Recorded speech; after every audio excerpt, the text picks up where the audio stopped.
सबसे पहले आप सबको मेरी प्यार भरी नमस्कार।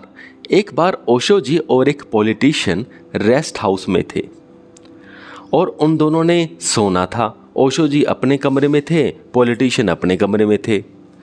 रात हो जाती है, अब सोने का समय हो जाता है। फिर क्या होता है कि एकदम बाहर से कुत्तों की भौंकने की आवाज़ आती है। जो पॉलिटिशियन होता है वो बहुत डिस्टर्ब हो जाता है।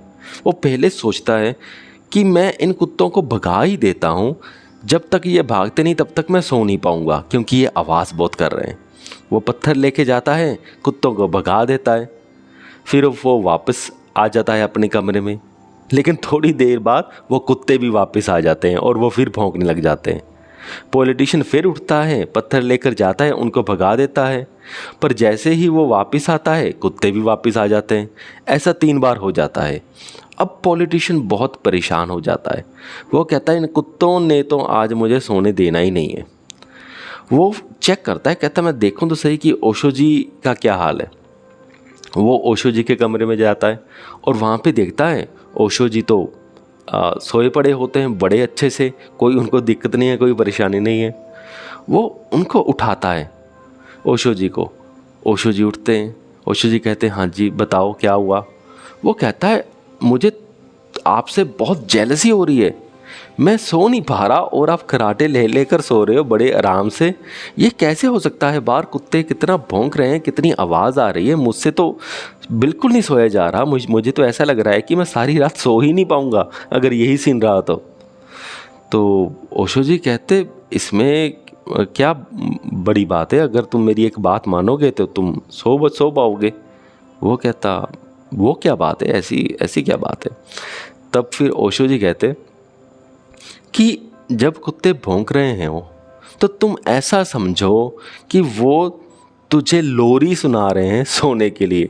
वो कहता क्या, कुत्ते और मुझे लोरी दे रहे हैं सोने के लिए? फिर ओशो जी कहते तुम ऐसे समझ लो कि ये एक बैकग्राउंड म्यूज़िक है और ये इस बैकग्राउंड म्यूज़िक को सुनते सुनते आपने सोना है। ये बैकग्राउंड म्यूज़िक आपको सुलाएगा।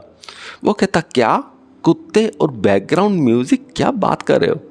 फिर ओशो जी कहते अगर मेरी बात माननी है तो मानो, अगर नहीं माननी है तो यहाँ से दफ़ा हो जाओ और मुझे सोने दो आराम से, मैं तो अच्छे से सो रहा हूँ।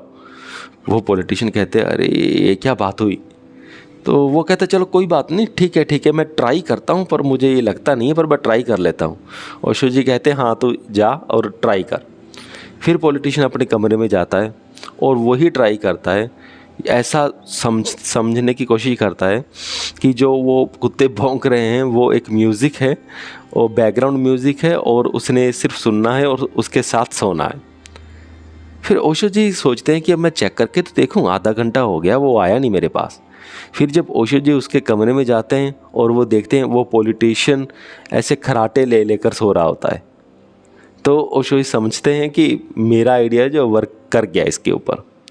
तो ये था छोटा सा फ़नी किस्सा और इससे सीखने को ये मिलता है कि जो वो पॉलिटिशियन था वो सो नहीं पा रहा था, क्योंकि उसके दिमाग में एक आइडिया अटक गया था और वो ये आइडिया ये था कि कुत्ते का भौंकना डिस्टरबेंस क्रिएट कर रहा है उसके लिए, ताकि वो सो ना सके।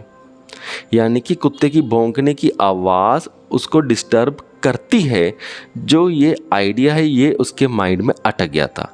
जब ओशो जी ने कहा कि तुम ये इस आइडिया को अपने दिमाग से ही निकाल दो कि कुत्ते की आवाज़ तुझे सोने नहीं दे रही, तुम कुत्ते की आवाज़ को म्यूज़िक की तरह लो जो आपकी सोने में मदद करता है।